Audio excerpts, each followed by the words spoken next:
12 के memories of childhood chapter की part 1 और पार्ट 2 की कहानी है। इन चैप्टर में 2 ऑटोबायोग्राफिकल स्टोरीज़ पर आधारित एक कहानी है। दोनों स्टोरीज़ अलग अलग कल्चर से जुड़ी है, लेकिन दोनों में डिस्क्रिमिनेशन, ह्यूमिलेशन और स्ट्रगल को दिखाया गया है। तो पहला चैप्टर है the cutting of my long hair by Zitkala सा।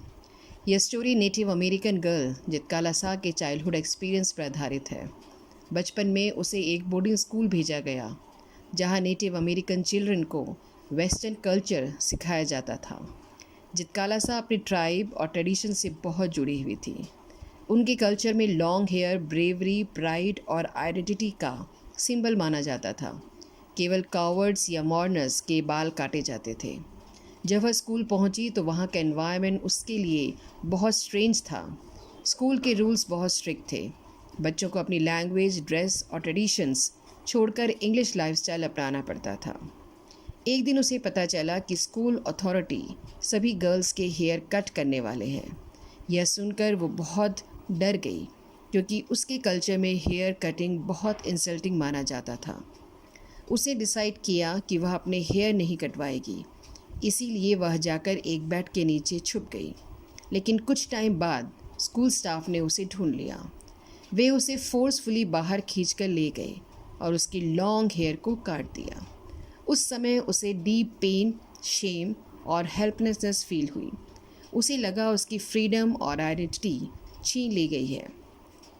इस घटना से वह इमोशनली टूट गई। उसे समझ में आया कि वह स्कूल उनकी कल्चर और इंडिविजुअलिटी को ख़त्म करना चाहता है। इस चैप्टर का मेन थीम है culture operations, loss of identity, emotional suffering and forced westernization. इस चैप्टर का मैसेज हमें ये सिखाता है कि हर पर्सन की कल्चर और आइडेंटिटी का रिस्पेक्ट होना चाहिए।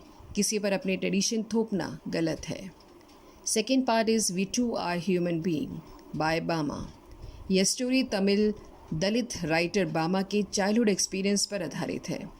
वह रोज़ स्कूल से घर पैदल करके जाती थी। रास्ते में कई इंटरेस्टिंग चीज़ें ऑब्जर्व भी करती थी। एक दिन उसने देखा कि एक बूढ़ा आदमी एक अपर कास्ट लैंडलॉर्ड के लिए स्नैक्स लेके जा रहा था, लेकिन वह पैकेट को डायरेक्टली हाथ से नहीं पकड़ रहा था। उसने उसे एक स्ट्रिंग से पकड़ा हुआ था, ताकि उसका हाथ फूड को टच ना करे। यह देखकर बामा को सीन थोड़ा फनी लगा और वो हंसती हुई घर पहुंची। उसने अपने एल्डर ब्रदर आनंद को यह बात बताई। तब आनंद ने उसे समझाया कि यह कोई जोक नहीं है, बल्कि कास्ट डिस्क्रिमिनेशन है। सोसाइटी में लोअर कास्ट पीपल को अनटचेबल माना जाता था। अपर कास्ट लोग सोचते थे कि अगर दलित किसी चीज़ को टच कर ले तो वह इम्प्योर हो जाती है। यह सुनकर बामा को बहुत हर्ट और एंग्री फील हुआ। उसे सोसाइटी की इनजस्टिस समझ में आ गई। लेकिन आनंद ने उसे एनकरेज भी किया और कहा कि वह एजुकेशन पर फोकस करे। उसने कहा कि अगर वो अच्छी पढ़ाई करेगी और सक्सेसफुल बनेगी तो लोग उसका रिस्पेक्ट करेंगे। बामा ने आनंद की एडवाइस मानी और हार्ड वर्क करके पढ़ाई करने का डिसीजन लिया।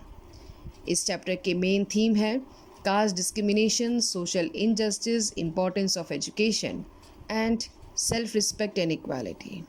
The message of the story: सभी ह्यूमन बीइंग इक्वल हैं। किसी के साथ कास्ट के बेसिस पर डिस्क्रिमिनेशन नहीं होना चाहिए। एजुकेशन, इक्वालिटी और रिस्पेक्ट पाने का सबसे पावरफुल वेपन है। दोनों स्टोरीज़ हमें ये दिखाती हैं कि चिल्ड्रन को सोसाइटी में डिस्क्रिमिनेशन का सामना करना पड़ता है। पहली स्टोरी में रेशियल डिस्क्रिमिनेशन और दूसरी में कास्ट डिस्क्रिमिनेशन, और दोनों ही राइटर्स यह मैसेज देते हैं कि हर इंसान को डिग्निटी, इक्वालिटी और फ्रीडम के साथ जीने का अधिकार है। Thank you very much.